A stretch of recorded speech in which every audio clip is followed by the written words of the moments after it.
Good evening. If you're watching live, welcome to episode 193 of About the Cards podcast, live tonight on YouTube. As always, with host Stefan Loeffler at Junkwax Twins. Oh, hi.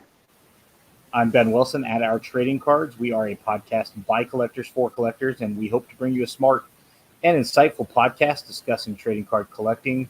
All cards tell a story. What stories do your cards tell? We're live every Wednesday at 8 p.m. Pacific. 10 Central. On YouTube. You can follow us on Twitter and Instagram at About the Cards. We are available as a podcast usually the next day, sometimes 4 or 5 days later, everywhere you can find a podcast. Hey, you know what? As long as there's a show in Dallas, just expect it to be days and days into the ether. We got Andrew Runnoe, Bayside Breaker, sitting in with us tonight. What's up, guys? Andrew. Best wishes to James Kikowski. He was scheduled to be on this evening, but he's feeling a little bit under the weather, so unfortunately he couldn't make it with us. So Andrew came in out of the bullpen like Brian Wilson on the Dodgers. 1 year. 1 year. Let's talk a little bit about Series 1 hockey, which dropped last week. We excited about this product. I know it was pushed back, if I'm not mistaken, a little bit, and finally did release last week. So, Steph, did you open any? Much like Charlie and Willy Wonka 2. No, just two. Two boxes. Just 2 boxes. Old school 1971 reference. Indeed. Listen, if you don't like Willy Wonka and the Chocolate Factory, especially the original, we can't be friends. No, I did open 2 boxes. I got all but 10 of the base cards and 11 different Young Guns. I have 1 duplicate that may be claimed or spoken for, I suppose. How many Young Guns are on the Series 1 checklist? 50. Gotcha. Because this was the weird makeup, right, where there's 198 base cards, 50 Young Guns, and 2 checklists. Yes. Well, I mean, really, I consider the 2 checklists, well, one of the checklists a base card because it completes it up to 200. And then you got 201 through 250, 250 being another checklist, which Gotcha. looks like this. Nice. That's a nice looking checklist. It is. Is that like a glossy finish, or is that just a penny sleeve? No, just penny sleeve. Okay.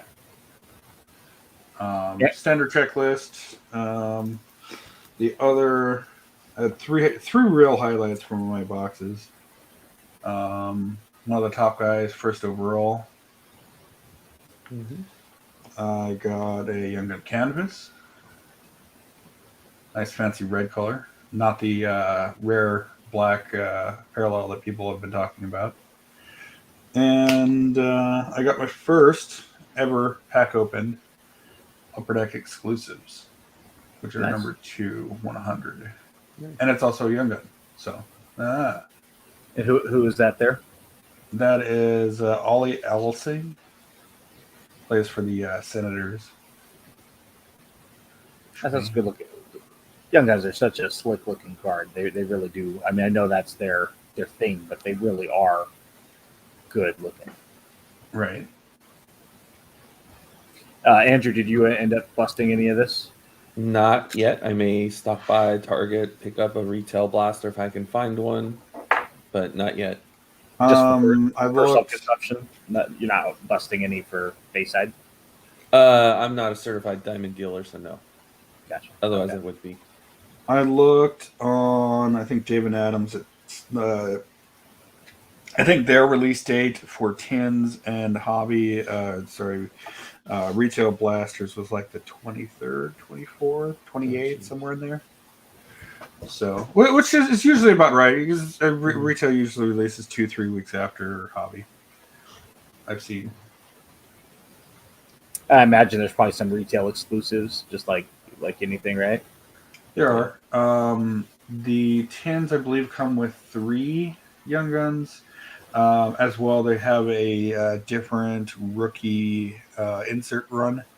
The blasters, I believe, come with 2 or 3, depending on whether it's the base or the mega. and the retail boxes usually come with 4. But I mean, you're relying on nobody else to open them. Yeah. Pick the 6th on both sides and the bottom. That was, yeah. There have been a lot of boxes that 5 and time 7. again, yeah. I remember old school, like 2012 Topps Magic Football was horrible for that. That you knew exactly where the mini was going to be, both autos, and you could just steal out of like an unopened box if you were at the LCS. When I say steal, just like go grab the targeted packs that you could and leave the rest for everybody else. Obviously, you're paying for it, but you could grab the 3 packs out of that particular box. And I know one of our local LCSs would take all the packs out and jumble them and just set them like in a monster box, and then you could say, As they should. Yeah, and that was fair. So that way. But I remember watching. This is when like Doug and Dan at Mojo were like super young. I remember them opening a case of Magic back then, and they're like, every box, it's the same layout time and time again. So it's kind of a word to the wise. Yeah. I mean, that's not even specific to that one. I mean, I've been breaking 22 Series 1 Jumbo. Auto's been in the same pack every time. The manufactured relics, same pack. And the non-manufactured relic. They're all in the same pack every single time in the box. You would think they would.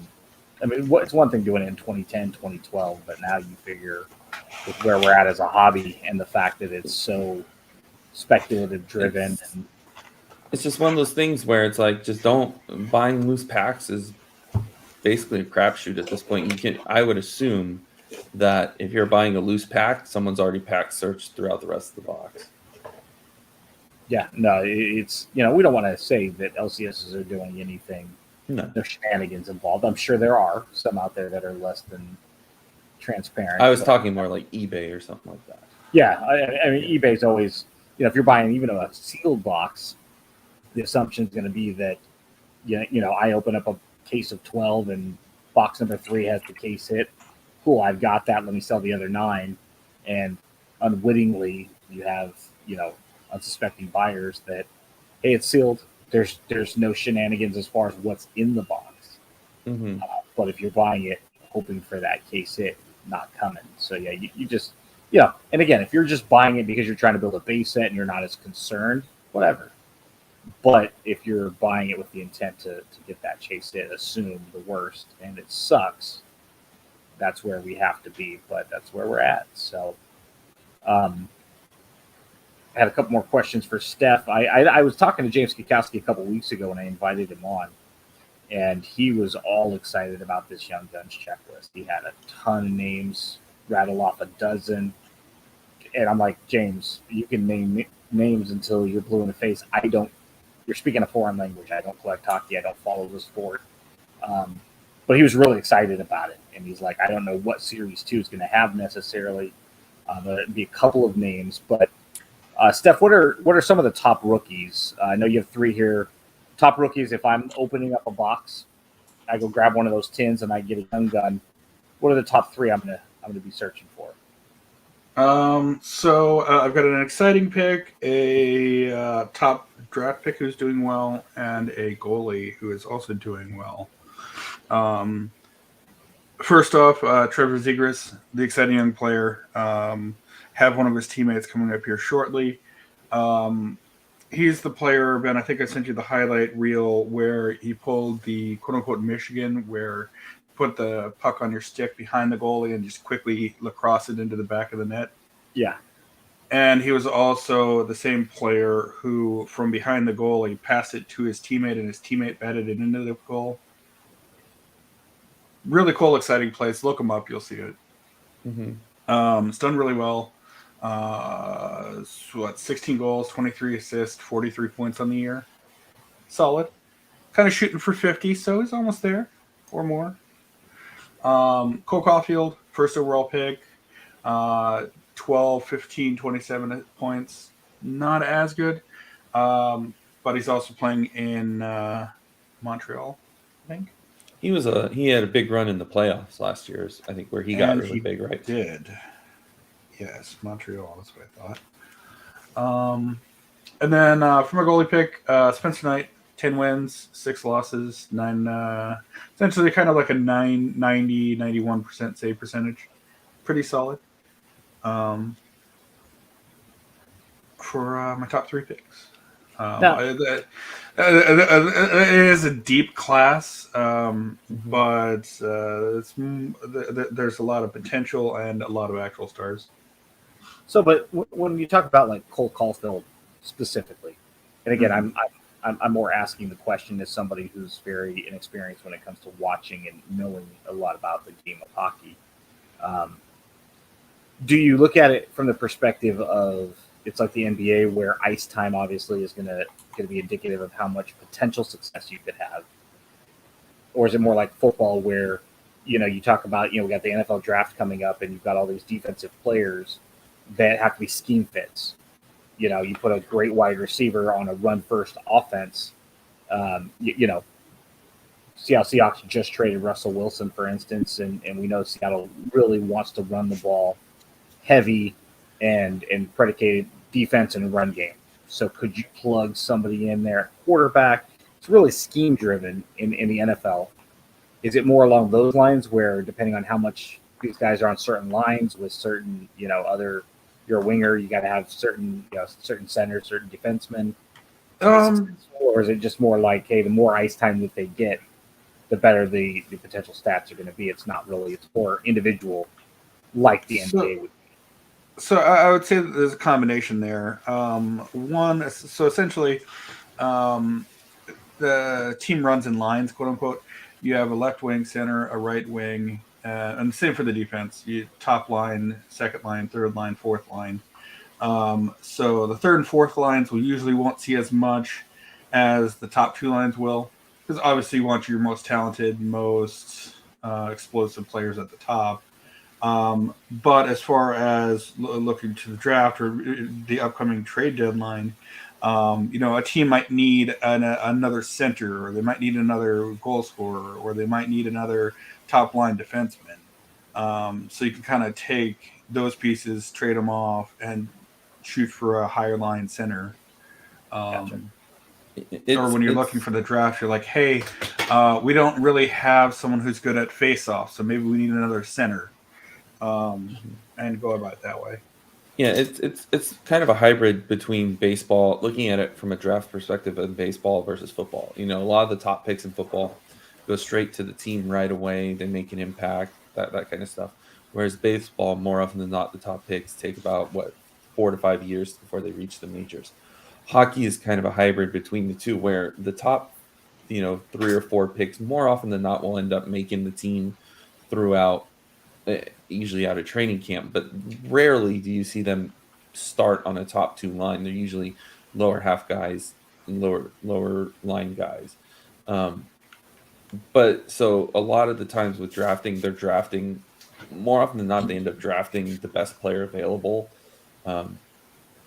over a scheme, because you have a few years to develop your scheme, and because you are rolling certain lines, one line in hockey, the fourth line is usually what you call your checking line. It's usually the guys who are the heavy hitters, who are going to be starting the fights, and so each individual line can have a different scheme that they play with while they're out there, because they are essentially switching out the whole team at once too. So Caulfield, the comment in the YouTube chat says it helps Caulfield a lot that he plays in Montreal. It's like having a top rookie playing for the And Yankees. it helps he had a big run in the playoffs last year too. So just because he's got 27 points on the season so far, and I know we're approaching the playoffs here soon, I mean, as far as a speculative prospect long term, whether we're looking hobby related or just in real world sports, over the next season or two, he still could potentially get tremendously better as his ice time increases, just because he might not be having a great statistical year in the 21-22 season doesn't mean that that's not somebody that essentially sometimes, in the NFL specifically, you'll see a guy, it's like 2 years in, 3 years in, it's like we're going to have to cut bait with this guy because he's not going to get any better than he is despite draft status. And we can name a ton of players that were highly sought after first round picks. But in the NFL, a lot of it, you went to the wrong team, or you get drafted in the first round and then your coach gets fired, in your second season, and now you're no longer that guy for that team. And that's why I was asking the scheme question, because you get a player that has a certain set of skills that's not necessarily, you get a nose tackle, for instance, in the NFL, the 3-4 defense. They're the quarterback of the defense, but now all of a sudden they shift to the 4-3, and it limits their effectiveness. And I'm not going to go give that dude $15 million a year in a 4-3 scheme. It just doesn't make sense anymore. Whether the player's good or not, it's just, that position's kind of eliminated in our new defensive scheme. So, you really have that. So I was just trying to learn more. Real quick, Steph, what are our underrated prospects on the checklist? If you want to talk about maybe the top 3 underrated. So, as I mentioned, I did have a follow-up for one of the previous 3. Jamie Drysdale, he's the teammate of Trevor Zegras. 8 goals, 26 assists, 32 points on the year. He's also the 6th overall pick in the 2020 draft. Talented, kind of underrated.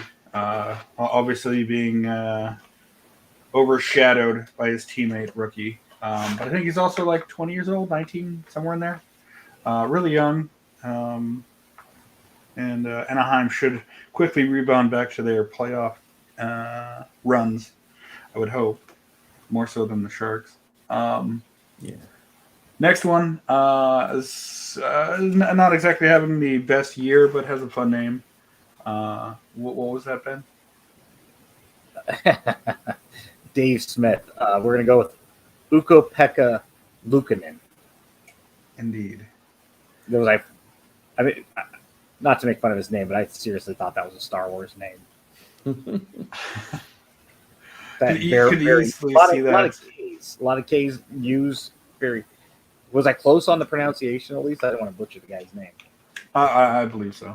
Yeah.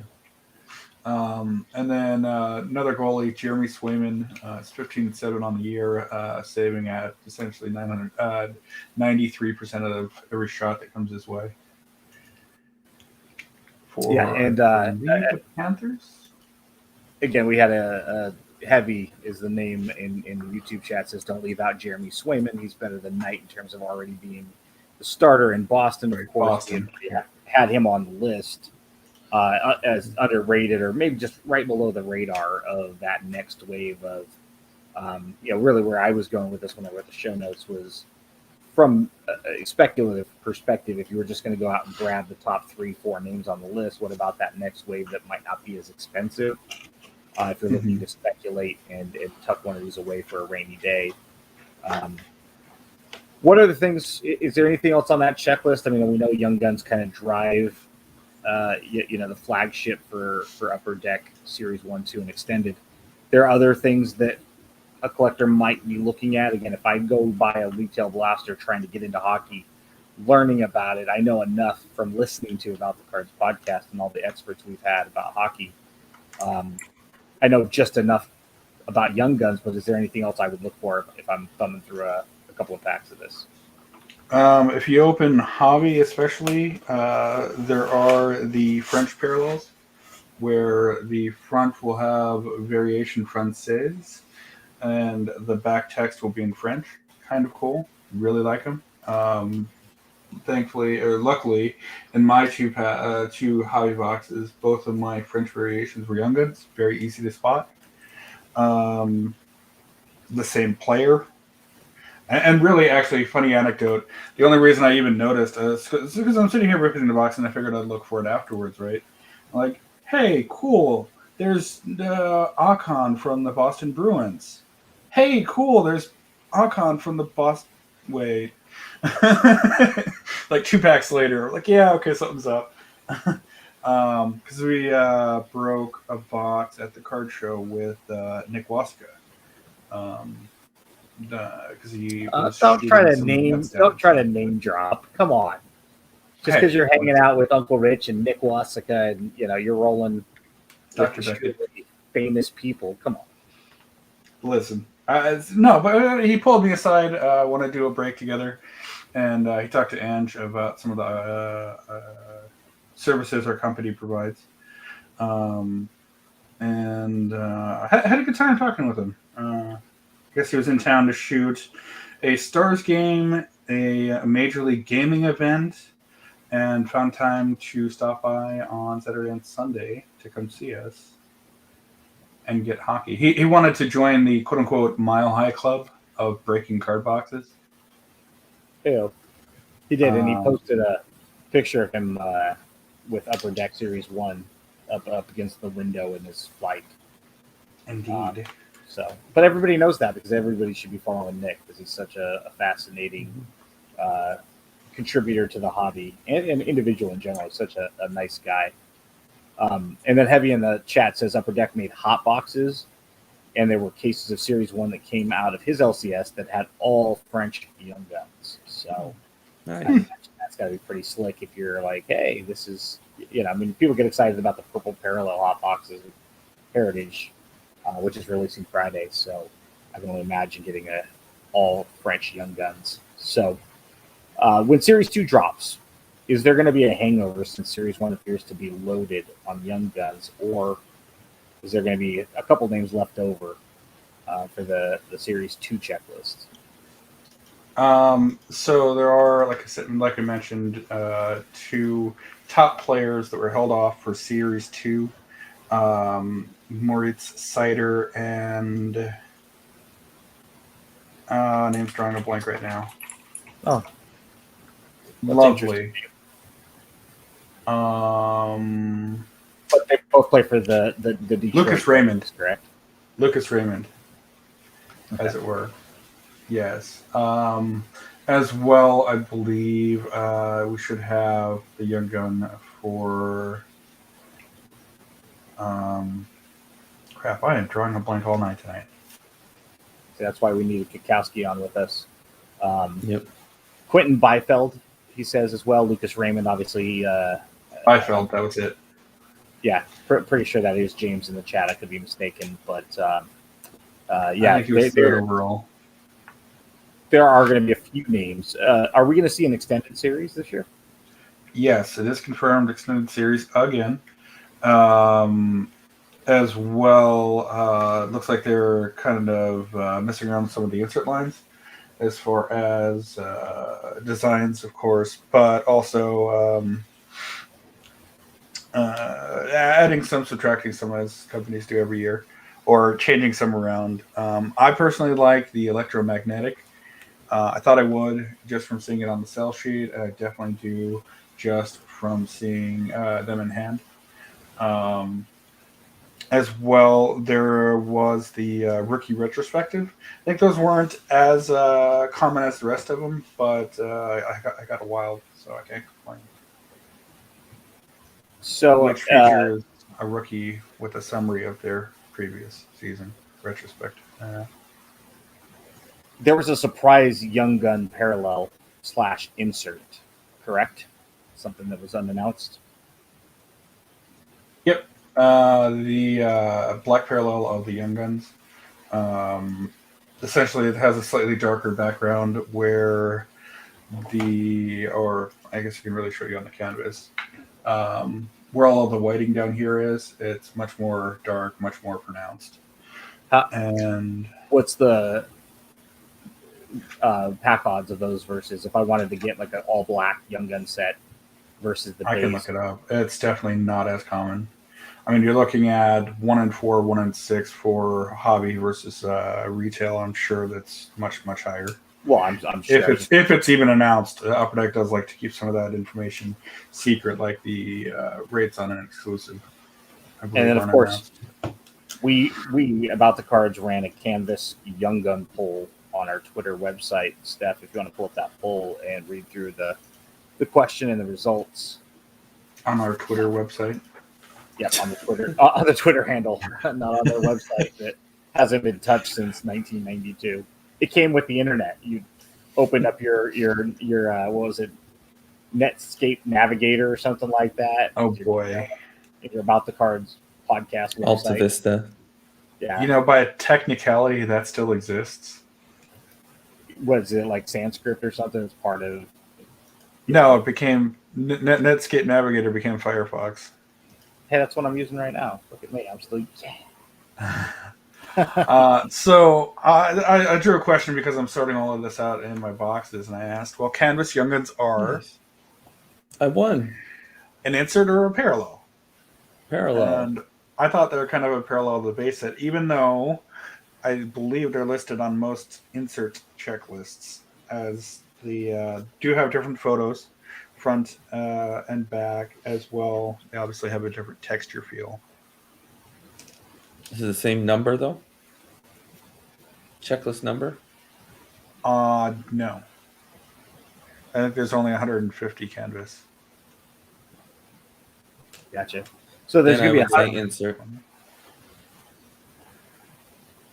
well, if it's the exact same card, I mean, wouldn't it be a parallel at that point?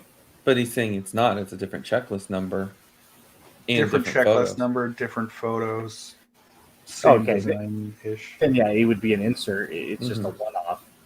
I mean, if it's just a condensed version, if it's the, Of like, base and the Young Guns, yep. uh, But anyway, 35 votes.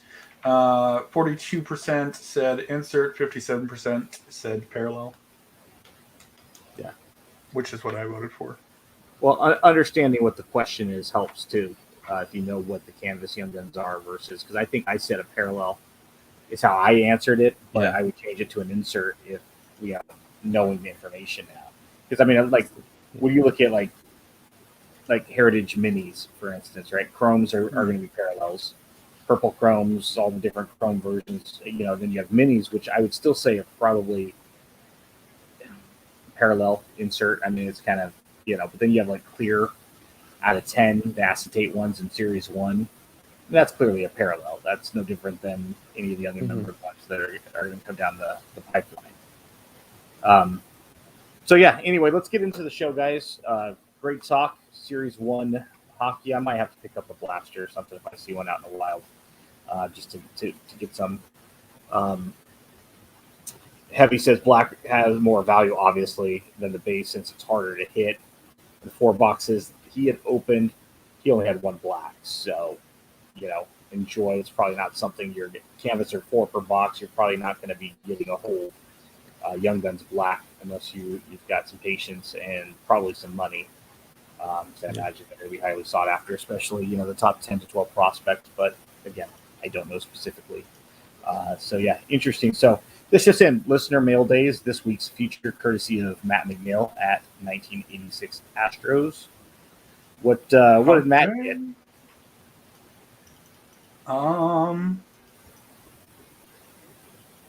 Reading chat here. Let's see where we're at. Boop, ba-doop, ba-doop, ba-doop. Boop, boop, boop, boop, boop.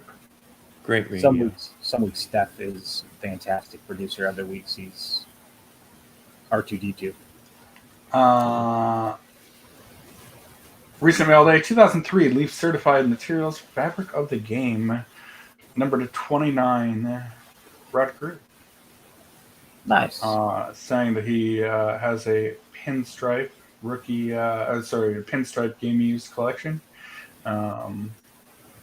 Would have been nicer, I'm sure, for him if he would have got 29 of 29. But apparently, Leaf Eric Donruss had a photo of the jersey on hand. It was it was from a game in '71. And I absolutely love when they do this. I didn't think the California Angels wore pinstripes. See, but this is from 71, not 91. So he played for a different team that wasn't the Angels. That's interesting. That's cool. They put the photo of the actual jersey that it came from. I wish they do that more often. That's really cool. I think people would hate relics less if they did this. If there was that level of authenticity, like, hey, this is what it's from. Obviously we don't know what pinstripe it was on the Twins jersey, but that adds to the beauty of the card, in my opinion. I'm sure we all agree on that. Very well, and I do like that it seems like you got part of the stitching here too as well. Yeah. Little holes right there. Cool card. Yeah, no. Fantastic card rate from Matt. It's such a great collector.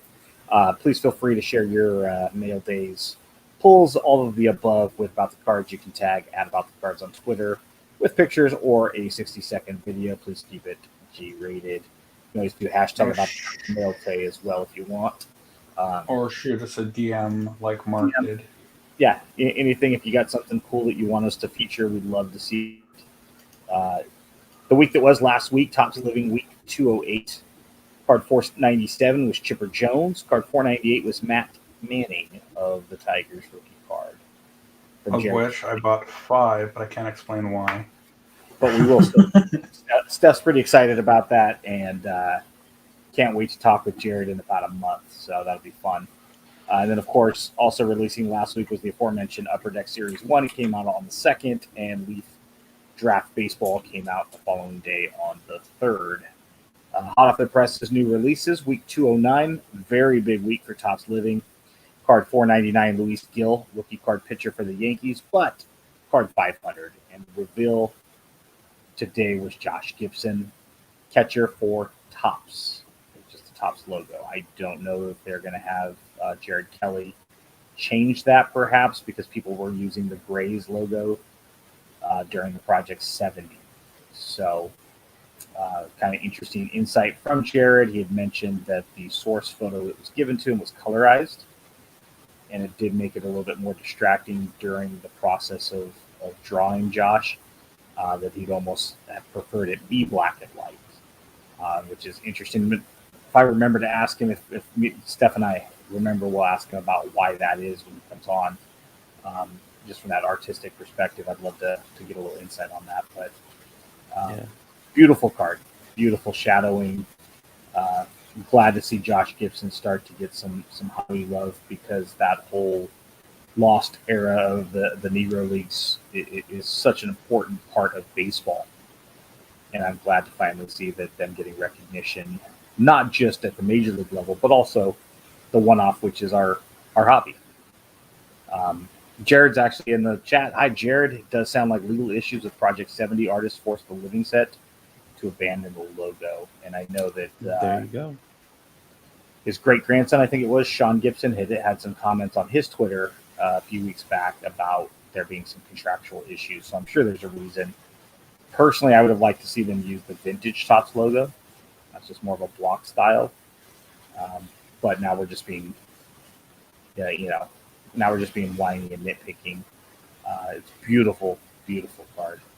And can't wait to add that to my living set, as I'm sure a lot of people will. Very interesting to see what the sold numbers in this particular one are going to be. Topps Living Star Wars available through next Tuesday. Card 289, IG-11. Kind of a fun character from The Mandalorian that a lot of people probably got a kick out of. Had a lot of... Voiced by? I don't know.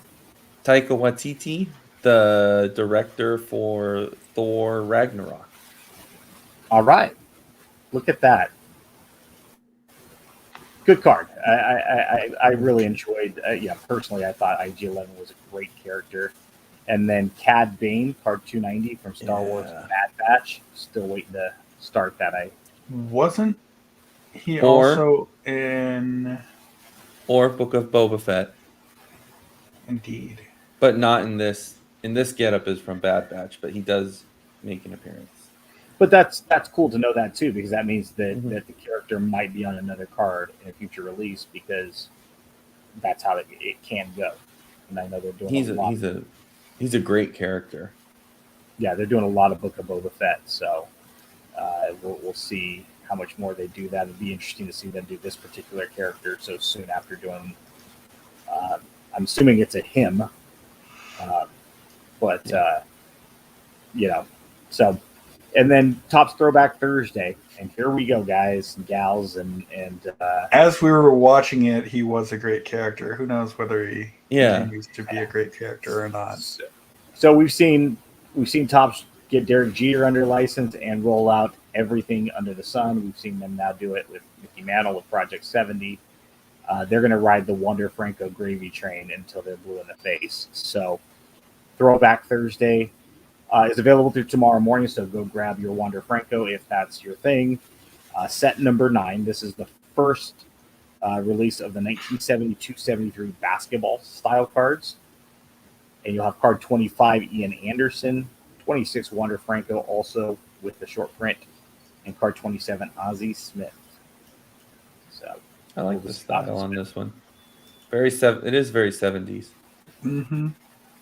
Yeah, it's great. Interesting though, like the Cardinals fit so well where the Rays don't, just because of that block style. So the longer team name.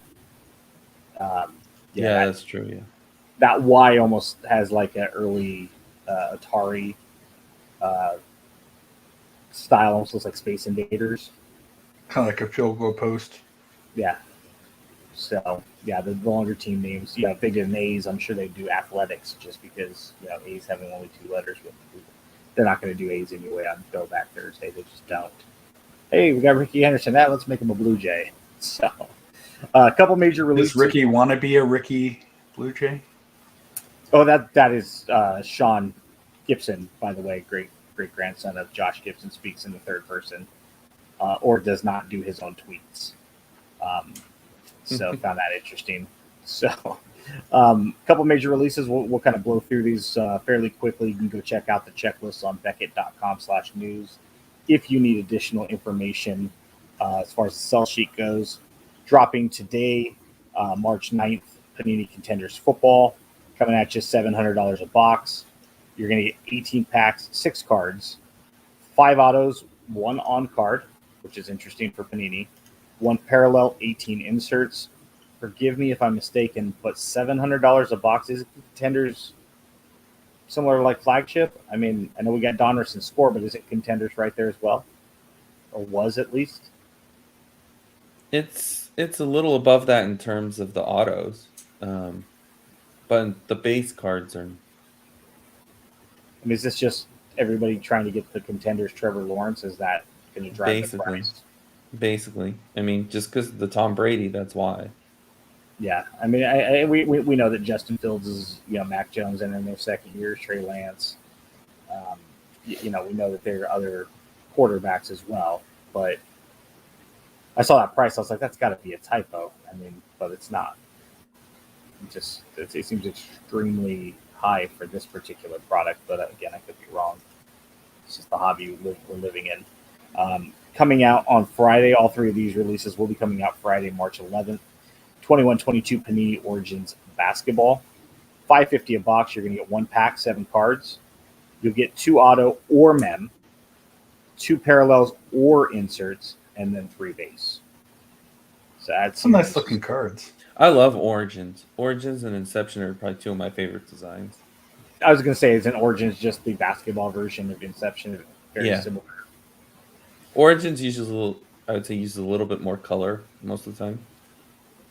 They're beautiful cards, but Big Bang here. My thought is $5.50 a box, and you're going to get 3 base. Okay, you're going to get 2 parallels or inserts. Okay, so those are my 5 cards, and then obviously the 2 are going to drive it. But you're either going to get autos or mem. I mean, I'd be pretty pissed off if I got mem. I can't imagine they'd put 2 mems in a box. I would assume it's 1 auto and 1 mem. Or, I mean, a nicer 2 mem. I have a hard time seeing them doing that. I know they put auto or mem, but like they got to know better than that. Yeah, that I say that, but they never do. I'm gonna Are you breaking any of this, by the way? No, not Origins Basketball. I was gonna say I'll probably watch Mojo, see what they have, and see if I can catch 1 or 2 just to kind of see what the layout is as far as the pack out. But also coming out Friday is Panini Playbook Football, $500 a box, $125 a card. You're gonna get 1 pack, 4 cards. You're gonna get 2 auto, 2 mem. You'll get 1 auto or mem booklet per box. So you're going to get 2 autos and 2 mems, and one of them will be a booklet on either the auto or I mean, that at least I get. Mm-hmm. If you get really like the look of these Armory booklets. Yeah, I was helping out the LCS. I think it was 2012 when Colin Kaepernick was a rookie, after he got the starting gig with San Francisco. For us being in the Northern California Bay Area, I mean the LCS that I was helping out with couldn't keep Playbook on the shelf. Everybody's chasing that. It wasn't 2012. It was sorry, that was the Andrew Luck year. I forget what year Kaepernick was. 2010 maybe 2011.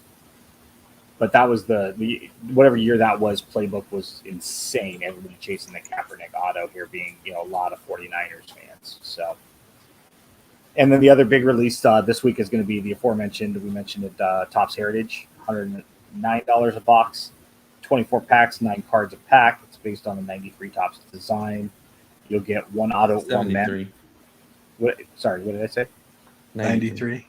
I said 93. Okay, sorry, 1973. My apologies. One auto or men, and you'll get one box loader. It's a 400 card base set, as always. I mean, I think they just recently changed. I think it used to be 25, right? 425. 75 short prints, and so now it'll be 401 through 500, or your short prints are going to fall one every 3 packs. So, not a fan of the 73 design personally. Not really all that jazzed about Heritage. I dig 73. Love the design. The original set, although blurry, and some may hate them, I like the action shots. Yeah, you said that on Twitter and got blasted by a couple people. Especially the, I think it's Brooks Robinson, where he's diving in the World Series, and it's just him and a bunch of brown dirt. So Heritage, in a couple like years. In a couple years, in 2028, when they do the 1979 design, should that be the end of Heritage? No, 87 should be. They've done so much of that stuff, though. I mean, all the 80s stuff is so. It deserves it. It deserves it. They're going to do this stuff forever. Also releasing this week, Topps Star Wars: The Galaxy's Most Powerful Women. I thought that was an interesting set. It is an on-demand, print-to-demand set. It released yesterday. It's a 12-card set. It'll be available through March 15th. And if you want the 12-card set, it's going to be $24.99. So you can go grab that if you are collecting Star Wars. Kind of appropriate with International Women's Day just the other day and Women's History Month this month. Yeah, no, perfect time. It's a gorgeous set. I wasn't familiar with quite a few of the characters on the checklist, but I'm sure, Andrew, I know you're a much deeper canon fan. I haven't seen the checklist, but I'll probably take a look at it. It's highlighted by Princess Leia, of course. She being probably card number 1, and I think Rey was on there, and then a couple of other Queen Amidala, I'm sure. I'm sure. I'm sure Leia, Organa, Rey, Shakti, Padme Amidala, Ahsoka Tano, Sabine Wren, Jana Amelin Holdo, Jyn Erso, which sure, Hera Syndulla, Omega, and Fennec Shand. They didn't put Kira on, but they put Jyn Erso on? Yeah. They're really trying to forget the Solo movie, I guess. Also releasing this week, 21-22 Panini Donruss Choice Basketball dropped today. Panini Prism Premier League Soccer dropped today. Andrew's wearing a jersey and got all over me for not putting it in the previous section where we actually talk about the packs. I mean, it's ironic. The team I'm wearing, they're not even in the Premier League this year, but we'll be back next year. We gave 27 minutes to hockey at the top of the show, and you also want to talk about soccer? Same show? We'll be back. We'll be back next year. Rittenhouse Star Wars. You heard him. You heard him right, Ben. He said he'll be back. Rittenhouse Star Trek Discovery Season 3 box and album drops today. 2021 Topps Chrome Formula 1 Racing. 2022 Topps Opening Day Baseball. And then on Friday, March 11th, is 2021 Leaf Vibrance Multisport, which we'll also talk about in the Hobby Talk section, and Topps WWE Finest Wrestling. All scheduled release dates are subject to change, but we're current as of this morning. MSRP pricing and product details were gathered from Blowout and are subject to change as well. You can always check out Ryan Cracknell's articles on Beckett.com news for more details on these releases, what's brewing next week. Just a couple small releases, all on March 16th. You got Panini Limited Football, Panini Donruss Racing, and Panini Prism Premier League Soccer Breakaway. So So let's get football release, one for Val, one for Andrew. I love limited football is one of my favorites football sets. I love the clean look of limited. well, Heritage was supposed to come out on the 16th. It got pulled up to the 11th, which was interesting. My thought was opening day was going to get pushed back with baseball's lockout in place, but they're both going to drop this week, it looks like. So, and then no baseball next week. Kind of interesting. Infield chatter, hobby talk, updates from the Dallas Card Show for this past weekend. Stefan, what you got? Sorry. We previously mentioned broke a box with Nick. Broke a box as well Sunday afternoon. Comsey had a good show. Took in a lot of cards. Took in some nice cards. 2 very huge donations. Submissions, as it were. I didn't hear of any arrests, although I did see one of the showrunners scolding a trio of kids, talking about how life choices are permanent and he doesn't want to get the police involved, so they better act on their best behavior. Let that be of what you can imagine 3 kids can get into. Tree Night seemed to have gone off without a hitch. Show was pretty busy. Didn't see. Didn't seem to have too many lulls. It's pretty solid. Did you run into any other hobby legends outside of the great Uncle Rich and, of course, Nick?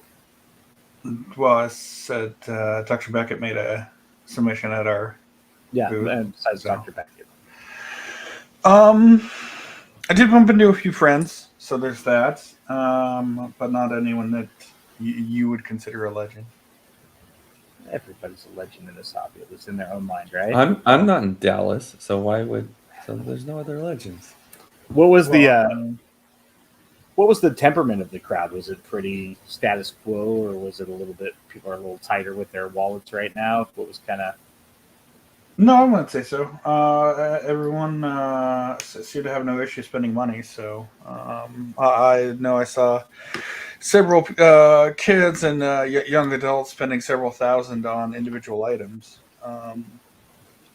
So I wouldn't say a return to 2012 norms or anything like that.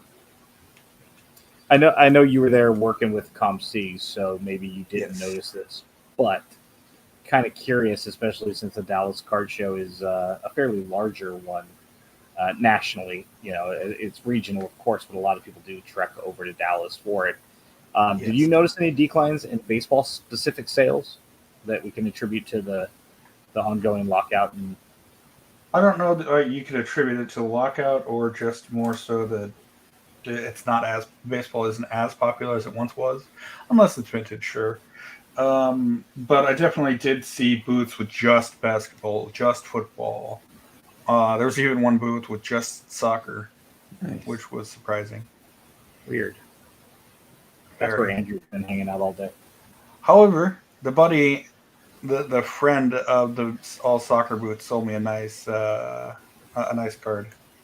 So yeah, that was my next question. Any good personal pickups? I know that you showed me one, so I definitely did have a good show. I picked up a few 61 clear stickers or washdowns or whatever they're actually called, the team pennants, and one other card that I'm getting pulled up here. Yeah, and that's why I didn't want to add that to the mail day towards the top of the show, because I know it was show pickup. Yeah, figured we were talking about the Dallas show. We'd save it for this port. Share screen. Boop, doop, doop. So not the card on the left, but the card on the right is brand new. But I figured it would be appropriate to pair my newest pickup, Joe DiMaggio 2011 Tier 1 number 2 $3.99 with a 05 Diamond King Ted Williams for some reason.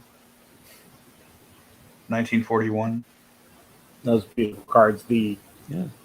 Those are what really got me really hooked back into the hobby. Was the tribute relics from the 2010, 2011 years. Tier And, 1. That being tier 1, sorry, the Topps Tribute were the ones that got me hooked, which is all the same. A lot of those triple threads, they're all in that same Higher tier. end. I wouldn't buy a box, but have nice stuff.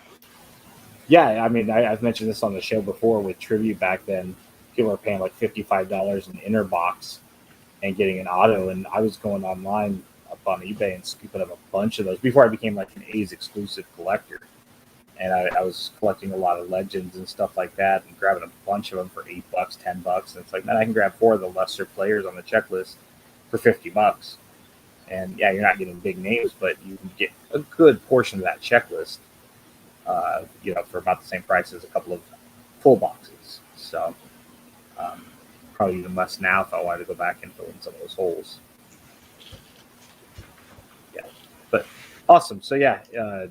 Dallas Card Show, always a big topic on the YouTubes and the Twitters and stuff like that, because a lot of people do travel. The Gram, the Insta, the IG, whatever the kids call it nowadays. I will say there is another one coming up in May. Comsi will be set up at all shows going the rest of the year in the Dallas Card Show. Feel free to ask us questions or bring us a submission. Yeah, it might be time for me to finally make a trek out to Dallas and meet you. And funny story. Talk to me after the show. A lot of scams and shenanigans in the hobby, guys. What's new, right? We've been rife with these in Q1. This one should piss us all off, though. I mean, this is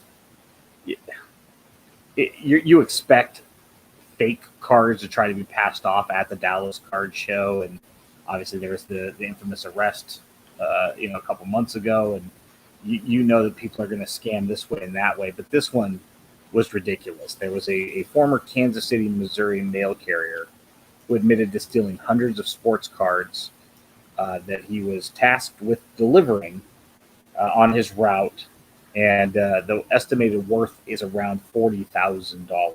I don't know where they came up with that number, but it's probably not hard to get there, considering a lot of high-end cards are being shipped through the mail. I didn't want to link the article and give this guy any name recognition, but what are your guys'? When I read this, it pissed me off. So, what are your guys' thoughts? That guy's in a lot of trouble. Mail fraud is not. They don't mess around with mail fraud. No, and that's definitely on the Fed level. Apparently, stole 94 cards valued at approximately $39,994. Other items that been in the mail between April and June of 2021. Said that he'd been working for them for 3 years. Signed to the Woods Annex area in Kansas City. Customer reported that he mailed a Kevin Durant sports trading card valued at $1,900 to a customer in Kansas City, but the card never arrived. Provided tracking numbers, serial numbers, additional mail items that contained valuable sports trading cards that had been placed in the mail and were missing. 4 of the missing cards were found at a sports memorabilia store in Gladstone, Missouri. Store surveillance video showed Robinson in his USPS uniform exchanging the cards for sale in June 2021. Admitted his actions during an interview with federal investigators, said he took some to his home and destroyed it. When they searched his home, they found 440 pieces of mail and 1 additional trading card. I recovered some as well from the Liberty area. Congrats. You're now in Club Fed. Yep. When you think about what goes through the mail and the personal information that we have, and I know a lot of us are in paperless now, but you still, hey, you get a new credit card, and that's being delivered in the mail, no matter how discreet the packaging is from American Express and your Visa, your Bank of America and Wells Fargo. I mean, they can send it as discreet as possible, but it's not that hard, especially if you're a mail carrier and you touch this kind of mail all the time. You're going to probably know what's that versus what's, coupons and, right. crap. And magazine or credit card statement. Yeah, we get a lot of bubble mailers here. Not everything is expensive, but it doesn't really matter if you're going to have somebody like this that's going to steal. They don't really care. You're going to just steal it and then open it and realize, oh, this is a $2 Matt Olson card, and this is a $1,900 Kevin Durant card, Matt Olson's hitting the garbage can. But yeah, it's Well, just. I can't imagine with him crossing state lines, they're going to really look to give him the best plea deal either. No, and honestly, it goes back to this whole thing where, customer service. Oh, well, I spent X with you. Well, it doesn't matter. You should treat everybody the same regardless of what they paid. And in other words, if he is stealing a Matt Olson base card for $1, it doesn't really matter if it's that or the Kevin Durant worth $1,900 or something in between, higher or lower. Theft is theft. It's all classified under the same umbrella. But in other news, speaking of, as Steph would say, this came via globalnews.ca if you want to read the article yourself. A man in Georgia, not named Drew, will be spending time behind bars for, get this, this guy was caught using COVID relief funds totaling $57,000 to buy a Pokemon card. According to the article, he received $85,000 from the loan program, assuming it's probably the PPP program. Prosecutor said, and he used to buy a Charizard Pokemon trading card for $57,789. He was accused of submitting false information to the U.S. Small Business Administration last year when he applied for a coronavirus relief loan, stating it was for an entertainment services business that he claimed to own. In the falsified documents, he claimed that his non-existent business had 10 employees, was grossing about $235,000 per year, and a quote in the article from an FBI agent said, quote, COVID-19 disaster relief loans are issued by the government to help businesses struggling to survive during the pandemic, not to use for trivial collectible items, end quote. To quote Steph, this guy. He was also ordered to forfeit the Charizard card, fine $10,000, and must pay $85,000 in restitution. The biggest thing is he said he made $235,000 gross per year and had 10 employees. If they were making minimum wage working full time, this dude's got to be claiming like a $500,000 a year loss on his P&L. Because what are these people working for, $1.50 an hour? Well, yeah. Also, what's the FBI to determine these are trivial collectible items? I'm offended by that. I thought that was hilarious. That is not acceptable for them to be casting judgment on us. Obviously, he was a Magic the Gathering fan, or he was the guy that got picked on in high school, and now he's got a little bit of power, so he's gonna smack the nerds down. It's kind of funny that you say he's a Magic player, and that the reason this popped on my timeline is Jeff Zelski had retweeted it with a comment. Yeah, this is known Magic lover, Zelski. In the greater scheme of things, there's really no difference between this guy and the previous guy that worked for the mail, the USPS. I mean, scamming and fraud is fraud, theft is theft, and that's what he did. He stole from the federal government. It's unfortunate that there are people out there, but hey, it's what happens. We here in California saw a ton of employee development scams and frauds with people even in the state of Nevada claiming California state unemployment and just millions and millions of dollars during the COVID window when everybody was filing legitimate claims. You're going to get a fair portion of fraudulent claims, and a lot of money exchanged hands erroneously, unfortunately. And it's just sad to see somebody like this. But hey, eventually it's going to happen, right? I'm glad they got caught. So eBay authentication programs strikes again. This one came via Cypress Rob. No, read it as written. Cypress Rob. No.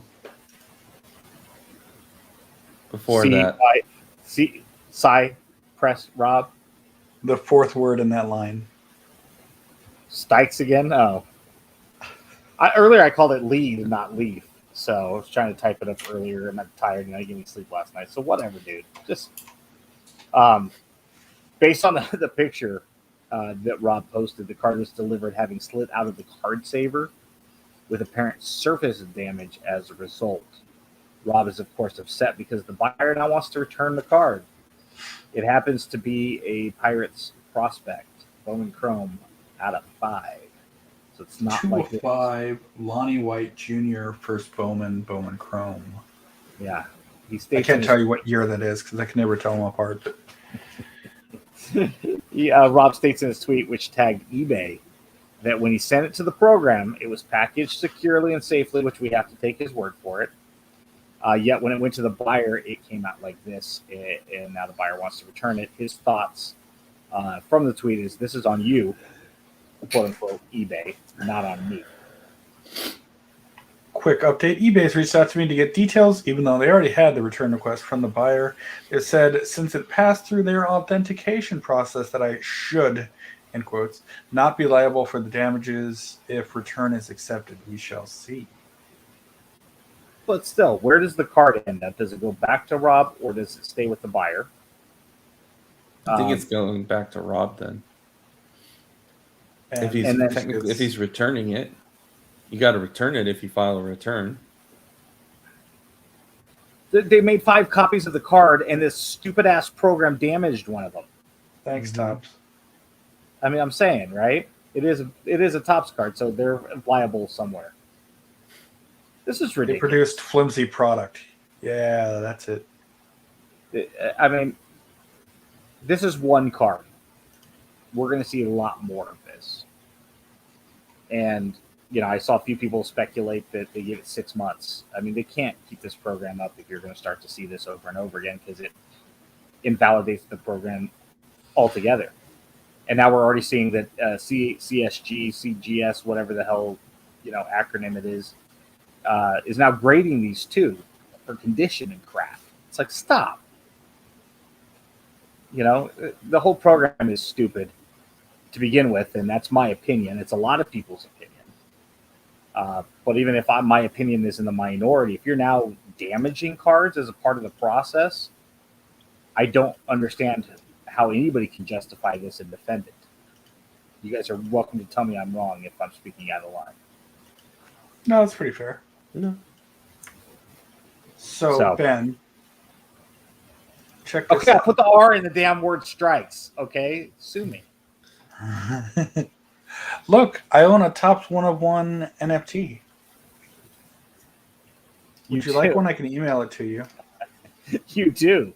Segue into the final auction update. There's now 2 of 2. We can play this game all day long. Yeah. I'm just going to copy and paste even harder now. Yeah, by the end of the night, millions. The Mantle NFT sold for $470,000. Here you go, chat. You can have one too. Are you guys surprised at the final sale price? Only because it's $500,000. I don't get NFTs. I don't get their appeal, so I can't say I'm surprised because I can't figure out what's going on with these things. So,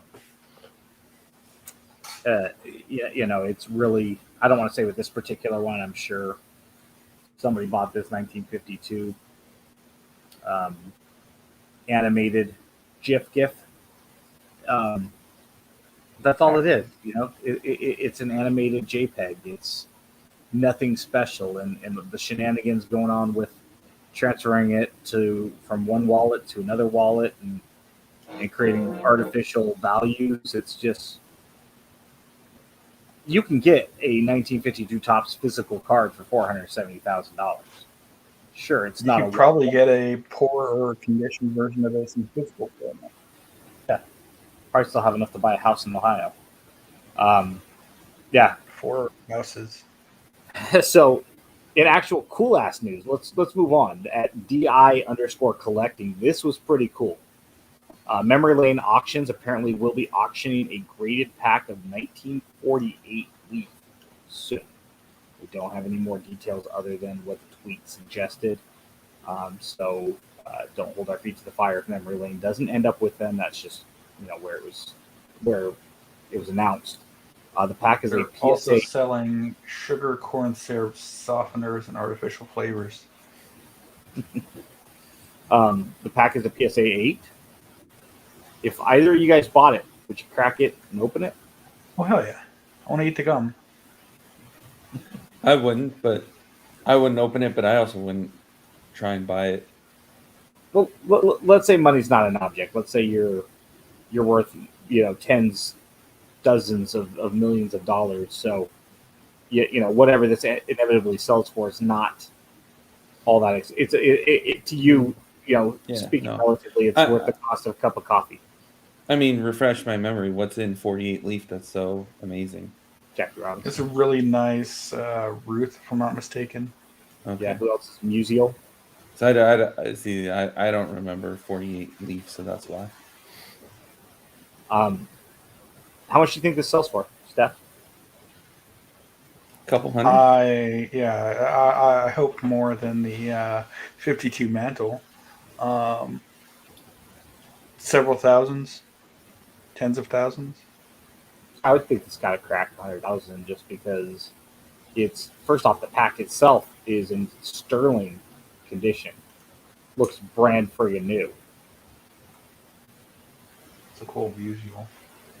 Yeah, Musial, the Ted Williams. Or the Jackie. The DiMaggio's. Yeah, I think the Jackie is the prize. I think that's the 52 mantle, so to speak, of this set. Oh, okay. Jeremy Five Ball says, I would not open that Leaf pack. How many exist? Well, that's the thing. How many exist in any condition, let alone in pristine condition like that? You have to think that it's got to be dozens at the most. And that's probably high. Yeah. Unless another box shows up from Tennessee, Kentucky, unopened boxes. What are the odds there's G.I. Joe cards in that pack? That came from Canada. Some of them came from Tennessee. It would be hard. I don't know what would be harder, opening that pack or having it sitting here on your shelf or your displayer or in a safety deposit, knowing or the gum on the inside. Yeah, it's yours. Belongs to you. You can open it at any time and say, no, I'm not gonna because of what it is. What would be harder? Opening it. I think all the odds are already stacked in favor of not opening it. It's in a case. Yeah. It's aged. How rare is it, as Five Ball states? I think it'd be harder to open it. Yeah, I think you'd have to leave it sealed. Because once you open it, all of the external value goes away. And now you just have whatever's inside that pack. If those aren't already known. Yeah, I mean, and people are spending stupid money on a 2011 update sealed box. It's all fine and dandy if you open it up and there's a trout in there, if there's a non-base trout in there in a parallel. But you're really banking on the unknown. Could be a Jackie and a Ted Williams side by side in that pack. You don't know, and it also could be Elmer Vallow, Lou Brissett. Hey. It could be, or Lou Brissi, I think was the guy's name. This is another cool story. I love stories like this. This is always fun to see. Carlos Rodon had tweeted out he's searching for his own personal Bowman 1-of-1. That's what it's worth. Nice. Elmer Vallow does have one as well. In search of my first Bowman 1-of-1. Anyone know the whereabouts? Now, of course, everyone and their brother's neighbor's roommate jumped at the chance to show Carlos what cards of his they have for sale. Ooh, buy mine. So you knew people were going to try to hijack this thread, and absolutely they did, showing him everything but what he was after. Yep. But I this is fun. I mean, you want to talk about a card going to the right home. There's no more right home than, Carlos Rodon's 1-of-1 going to his house. The next player going to their house if that's what they're after, or a family member, maybe a parent, sibling. That's what this hobby's about. I want to collect. My son grows up, becomes a professional athlete, and has trading cards. I want them all, every single parallel, down to the one of ones and all four printing plates. Because now all of a sudden, those printing plates are one of ones, in my opinion. It's 4/4s. yeah. Hey, they can be 4/4s. I want them to be mine if they're a pin. I don't want Someone somebody- apparently pointed out that the card did sell in 2015, and it was graded, and the non-auto sold in 2016.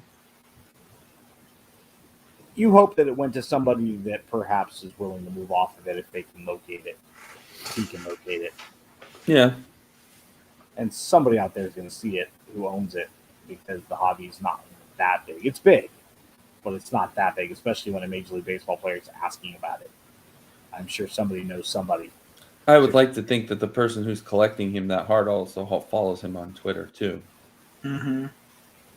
I mean, what would you do, Andrew? You got a one of one Will Clark, and Will Clark's like, "Hey, I need this one of one in my collection." What would you trade it for? I'd talk to him. Absolutely, you'd go to him though. Wouldn't even hesitate. I want lunch, a jersey, a Christmas card. I'd settle for breakfast.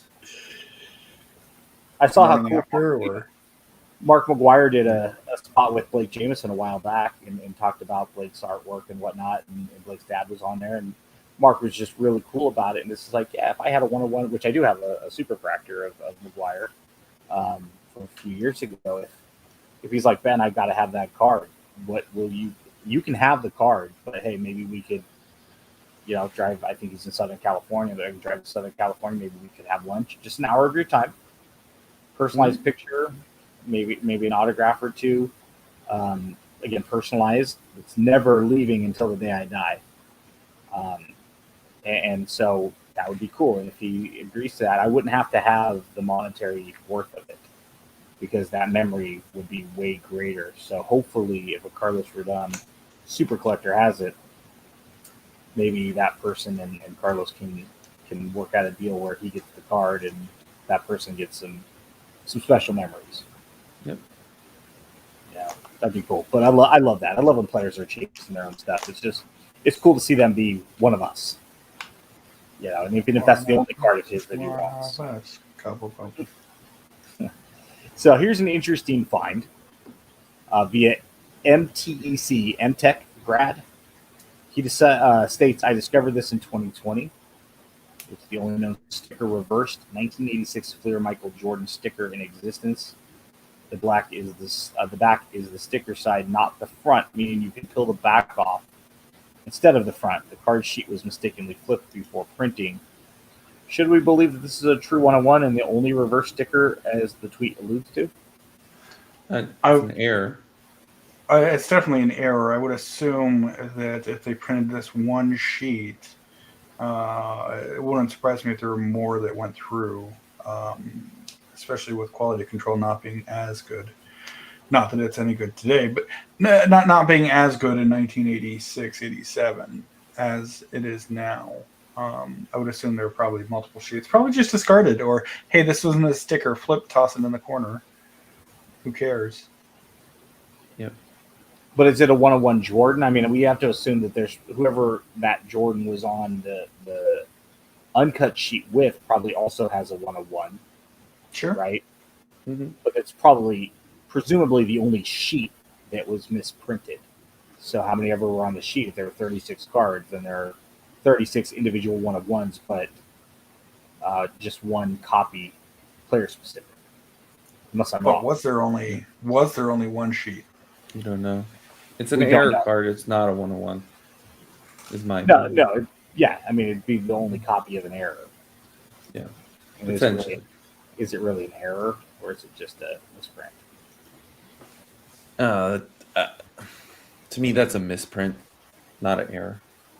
Steph, I mean, I know you're into all of these variations. What is it? Leaf. Error. Is it? And what do you think? You think? I mean, maybe Nick Vosspring's a better person for us to ask about this. what are the odds of them sticking more than one sheet through and printing multiples incorrectly, erroneously? Huh? So that's a good question to pass on here. Now maybe we should ask Nick and see what Listen he for thinks. an update next week. If, yeah, you only send one through and then go, whoops, our mistake, fix it the next one, and then yes, we have one uncut sheet that gets cut that has stickers. But it's a sticker, who cares, right? I mean, people don't. Yeah, that's what it is. Leaf and Loop are partnering for a limited release of the aforementioned Leaf Vibrance, March 9th at 9 p.m. Eastern, 10 Central. Really 8, but Steph likes 10 Central. Leaf will be live on Loop doing something that most of us won't tune in, so there's that. Since that was today, it's already over, I guess. That'd be 8 p.m. if it was 9 Eastern. That's what I said. I said 9 p.m. Eastern, 10 Central, because we always say 10 Central after we name time zones. And I said really 8. So I'm curious to see what all came of this. Yeah, we'll have to. What is Loop? You guys got to help me out on this. It's my understanding. It's a Breaker website. Yeah, we've actually had somebody reach out to us to see if they could put the Loop CEO on our show. We just hadn't really pursued it very much, not for lack of not wanting it. It's just never got down to the specifics of it and scheduling the time. But yeah, it's just another card related app. Leaf's on there, so that's all we need to know about it. The legitimacy of it. But yeah, if you know anything about it, if you watched it out there, and let us know. We'd like to comment on it next week, since it was a couple of hours ago when this actually happened. And personally, I didn't get a chance to because show night. It's just bad timing on our part, having the show the same night. Bad on Brian Gray, who won't come on the show again unless in advance. Like if I invite him, I was like, hey, come on in a couple weeks. He goes, no, I don't play second fiddle to anybody. I'm like, cool, then you don't get to come on. It's like you're Brian Gray, know your role. He was also at the card show, actually. I wouldn't mind. I wouldn't mind talking to Brian for a couple of hours. I think we'd have a great conversation. He was sitting at, or at least when I saw him, he was sitting at a local card shop's booth, manning the tables.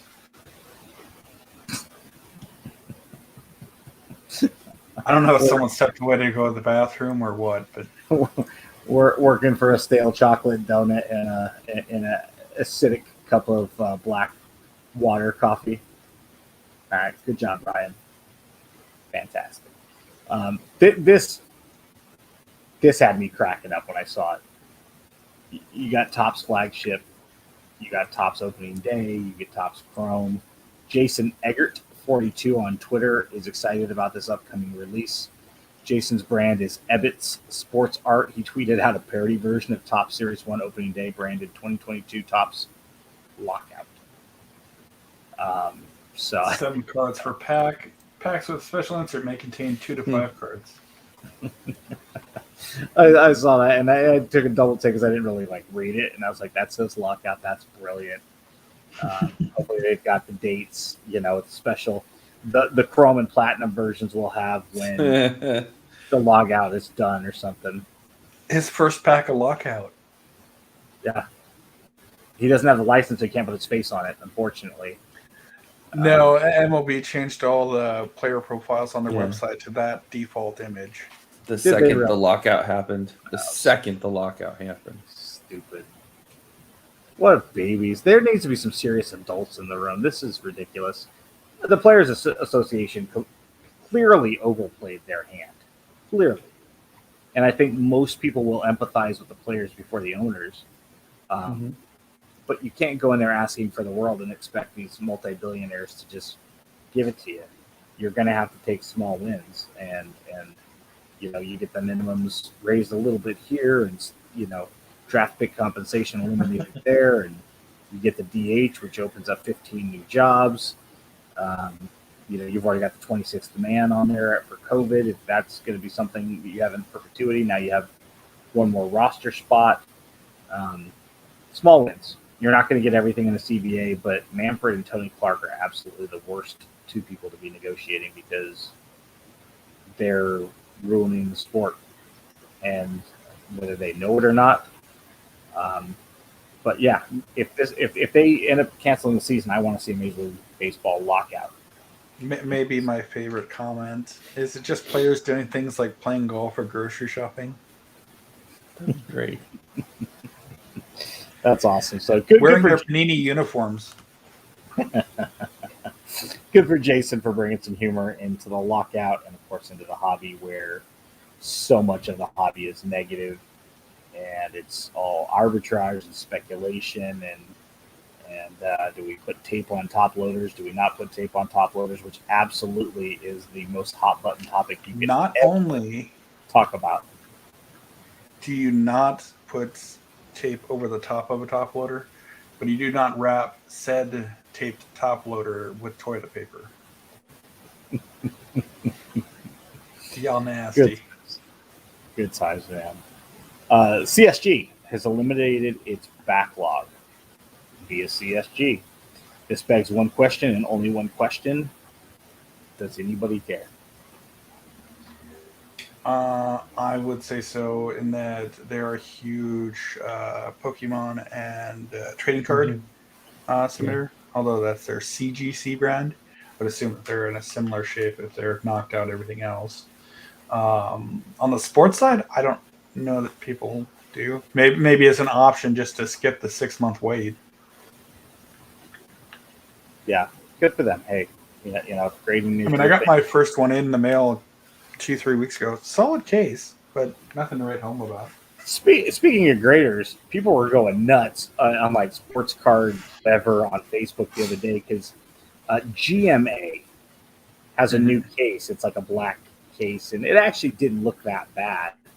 And I had commented on it, like it looks like he finally got out of his trunk and went to his kitchen table because it looks a little bit better. But GMA being a laughing stock of the grading community, people are like all jazzed. It's like this is still the dude that you literally just give him some money and say, "Hey, I want this to be a 10," and there it is. So good for CSG. An every week topic: issues with eBay.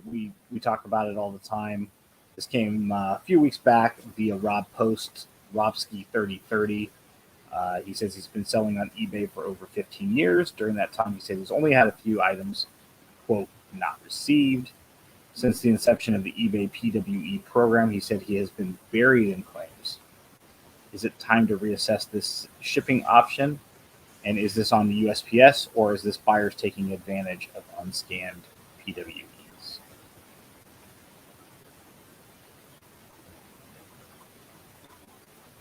Done all talking.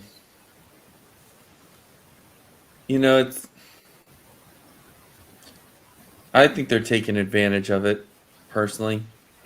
I mean, I get these cards delivered to me in PWEs that never get scanned. Sure. So, I mean, I never file a claim because at the end of the day, I get it, but I understand some people do that, and so it's going to be.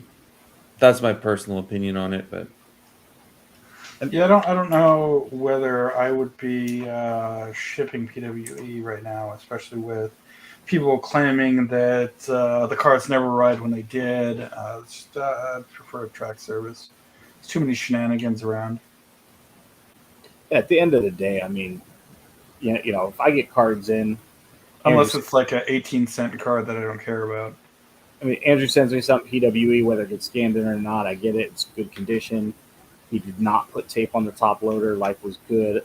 I'm going to give him positive feedback right now and archive that and set it on my desk to be cataloged a month from now.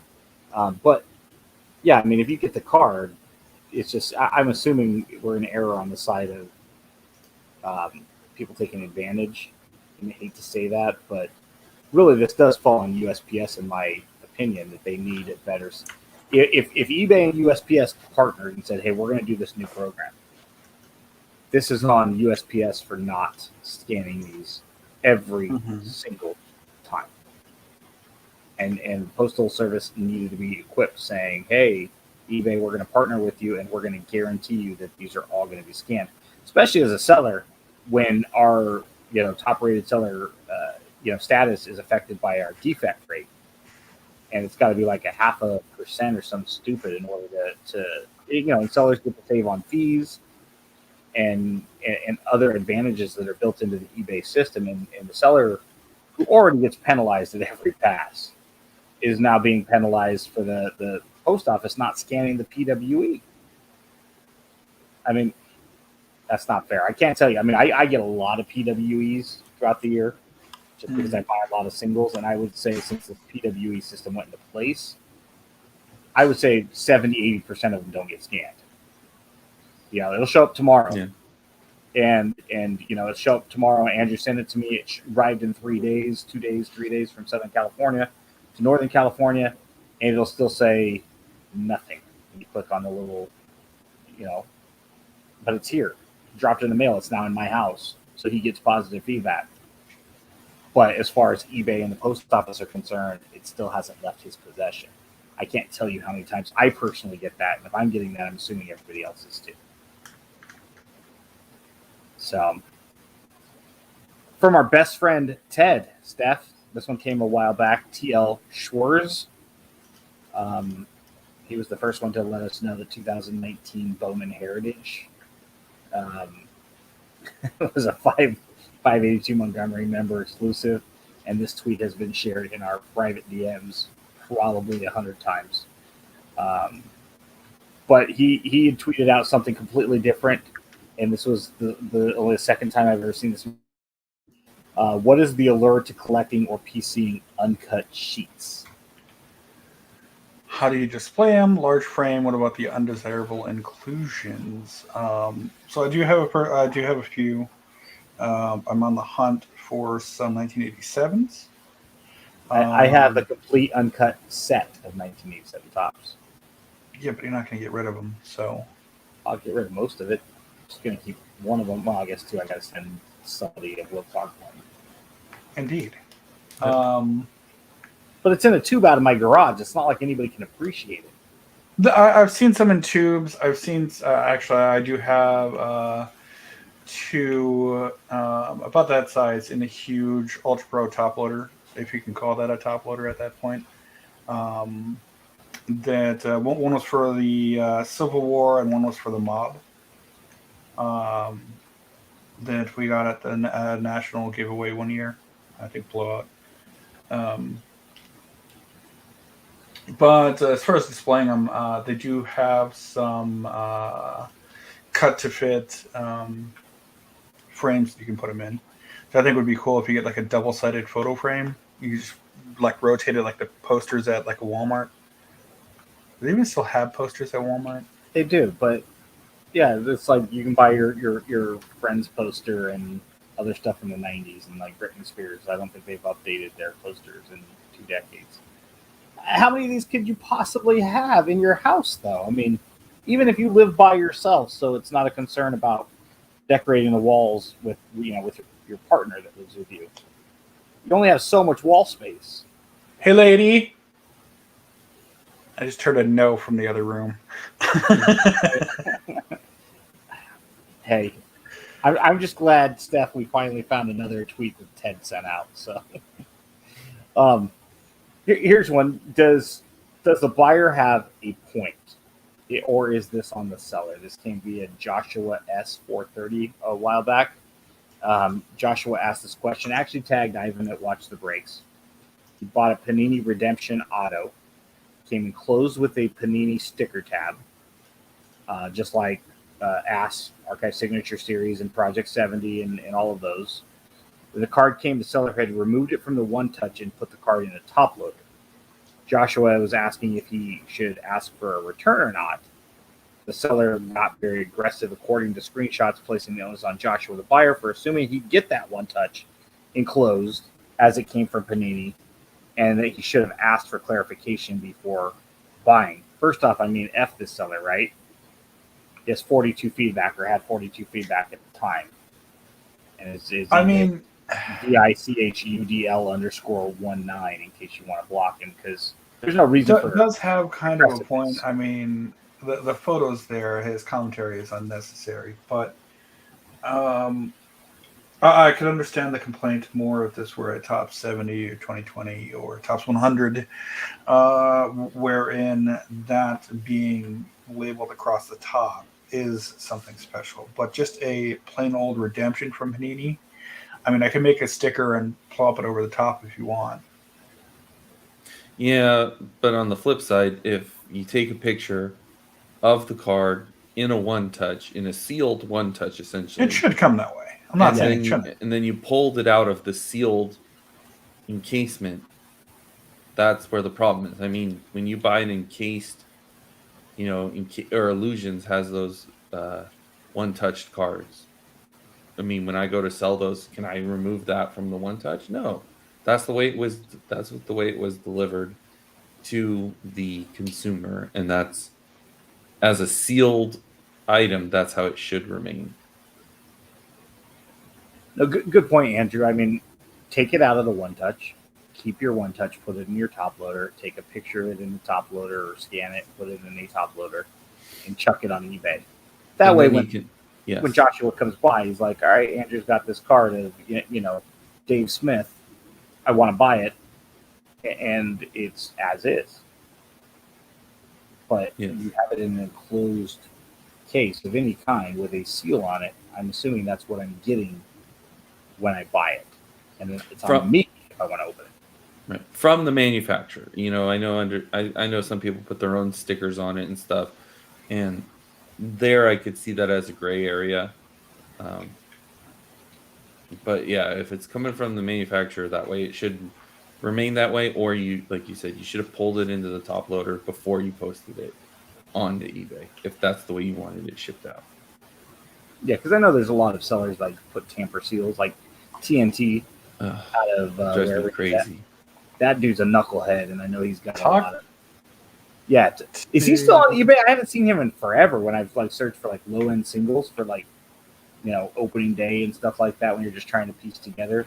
I see him in forever. Well, I was going to say, when you get a chance, talk to Rich about him. I'm sure Rich has got. I'm sure a lot of people have stories about that guy. He's another one that falls not that far away from the PWCC and Probstein family of fun. You're going to have a fun conversation then. I'm going to call Rich tomorrow. Tell him that he's my lunch break date. At Bowman 1951 offered this situation a while back, asking what he could do. Someone at a local show to him apparently made an in-person trade.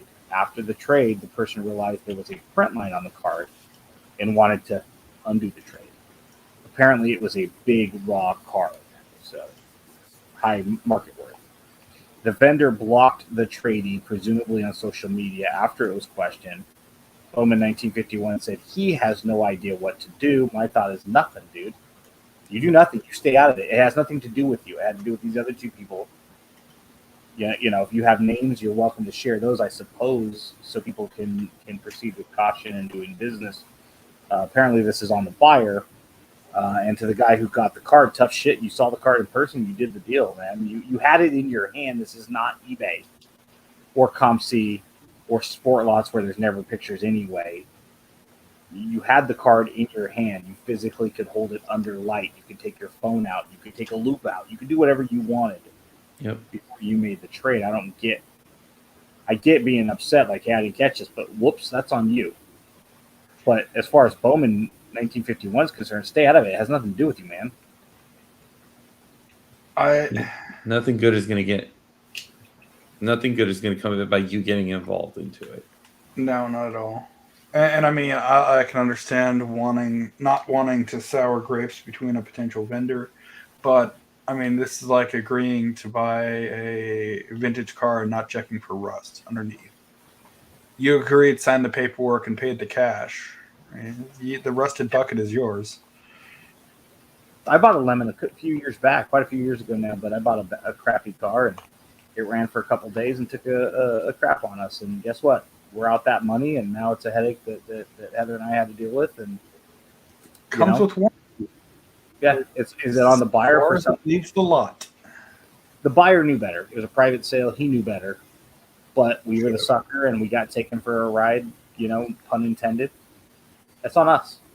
You can't go cry to my mom and dad. I can't call my congressman. I can't call DMV and say, hey, I can't call the cops and go, hey, I mean, I suppose you can make some phone calls, but it's not going to do any good. It's like, hey, Bowman, stay out of it. It's none of your business. None of your business.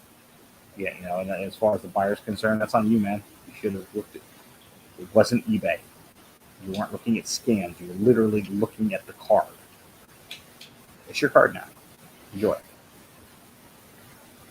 it. A question posed by U.S. Sports Cards 1. He had a poll, again, quite a while back. We're going through some of our evergreen topics. You have one card, Andrew. Mm-hmm. 3 different people want it at the same price. Okay, let's call the people Shep, Ben, and Steph. Ben is a player collector. Steph's a team collector. Shep is a set builder. All 3 of us want the card. We're going to pay the same price.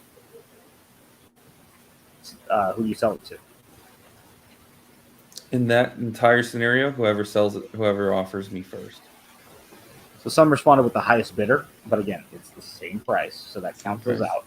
So obviously, those people that responded that day didn't read the premise of the question. Some people responded with have them compete since more than one wanted. Just hey, who wants to pay more?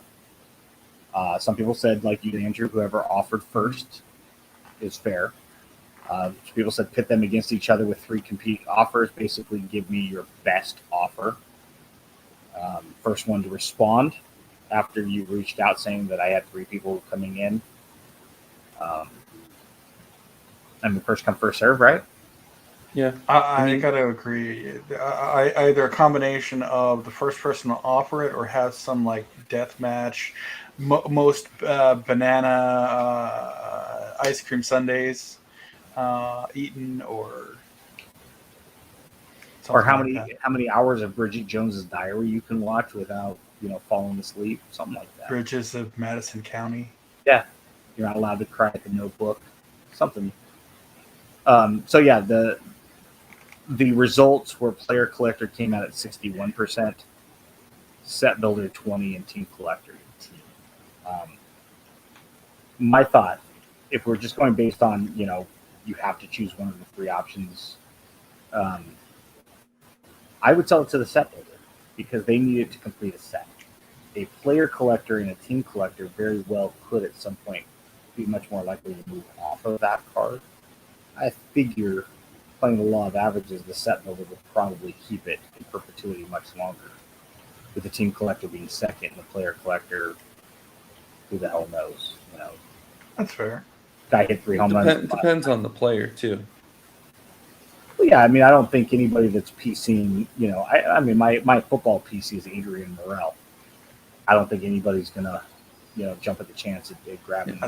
It depends on the player. You're going to Because find players. none of the Will Clark, no Will Clark collector is gonna jump away from it at this point, kind of thing. So, but I think player collectors that I only collect, Franco, Soto, Acuna. That's probably a different story. Yeah, Trevor Lawrence. This is my PC, man. Like, yeah, okay. All things being equal, I'm gonna go with a team collector or set collector before I go with somebody that has that as their list of PC. So, if it were to come down to a competition, what competition would you, over anyone else in the world, win? I don't know, but it'd probably being most argumentative or something like that. I think I could take anyone in Tetris Attack. I could probably drink more cups of coffee than a lot of people. Maybe not everybody, but quite a few. And would you survive afterwards? Being diabetic, I would have to, use the restroom. But I don't know. It's a good question. yeah. Who can hold their hand on the car the longest? This was an interesting one, and I don't remember who asked it, and I didn't put it. I don't remember if it came from Facebook or where. Do you prefer serial numbers on the front or the back of cards? Either, but in a distinct place. Yes. If that makes sense. I prefer the front, but I would prefer the back in a distinct place over the front in a spot where you can't read it very well. Like, for example, that's a pretty good spot. Except it's on the Serial wrong number, side. right in a. That's the right way. Screw you. It's on the back. It's in a nice, distinct spot. You can tell what the numbers are if my camera would focus. And it's something like that. Now, sure, I mean, if they can find a spot on the front to put it, maybe right here in the blue. They'll scan better, they show better, and it's just a better appeal, personally. It's, I think, on lower end cards, Series 1 baseball, for instance, back of the card is fine. Even if it's a 101, I don't really care. It can be on the back of the card. But triple threads, with all the different colors, I kind of like them being on the front. We have 9 of them parallels in the rainbow in one page, and being able to see, they start at 325, and then 265 and 199, and I think that's kind of neat. Whereas on Series 1, when you have the gold out of 2022, and then you have, if you're just focusing on serial numbers, you have the vintage out of 99 and the black out of 71 and Mother's and Father's Day out of 50. I'm okay with the color telling the story on the front and the serial number telling the story on the back. I can see that. See, it's the one step's holding up right now for people.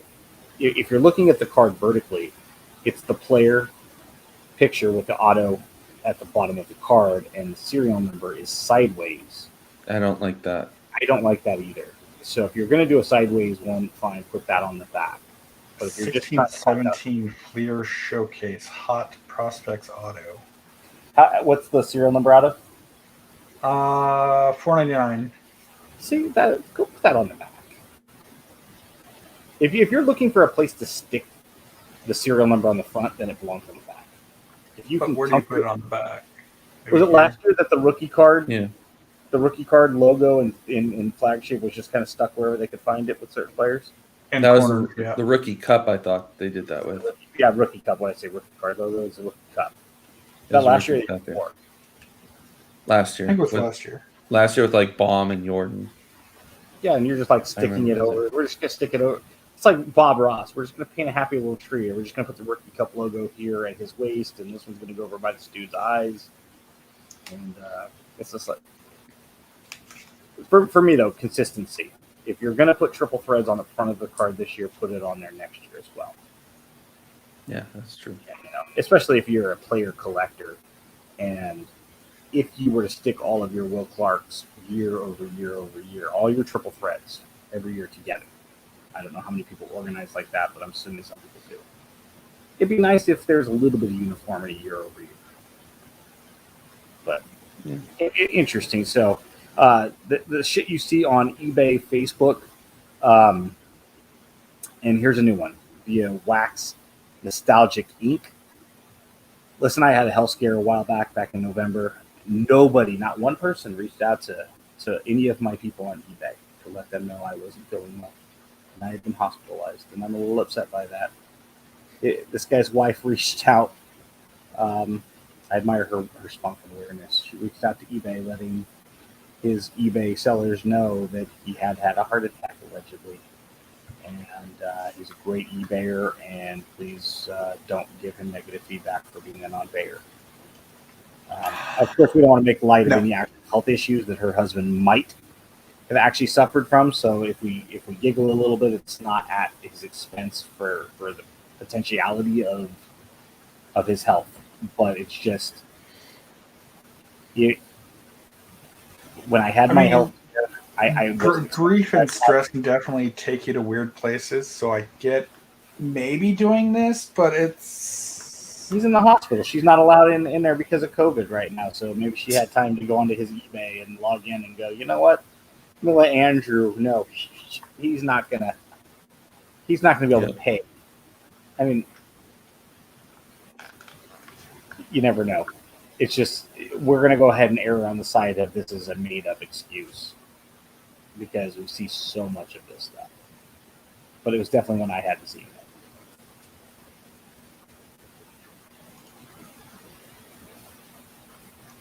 So, anyhow, that's all we got for tonight, guys. Any final thoughts before we get out of here?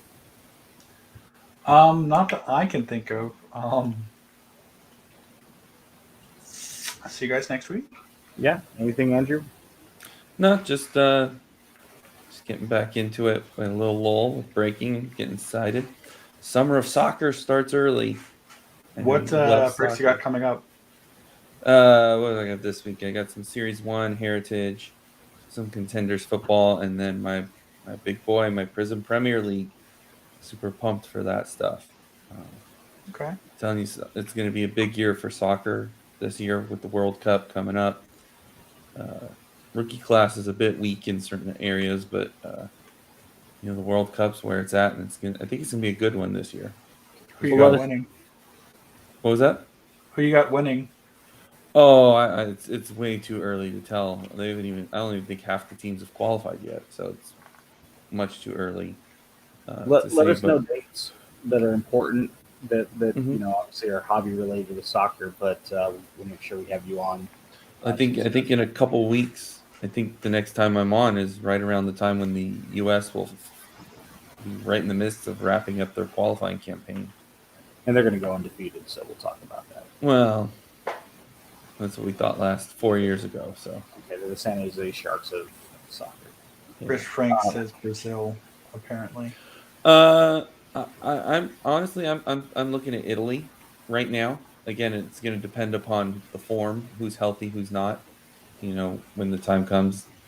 But I think Italy's got a very strong team. Interesting. So I am a little biased, but our upcoming guest schedule next week, we're going to have Ben Aguirre at Cardboard Icons. It's been a while since we've had Ben on. I think we're going to get into grading one of ones because he and I sit polar opposites on that topic. As well as probably his Randy Moss. Yeah, the PRC versus TRC versus XRC.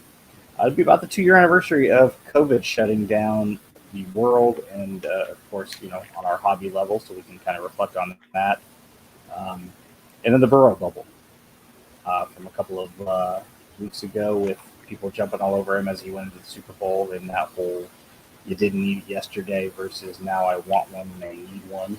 So I think we'll have a couple of really good conversations. And then on March 23rd, we're going to have, his name is Kyle with Collector Caps. I thought Selsky was that night.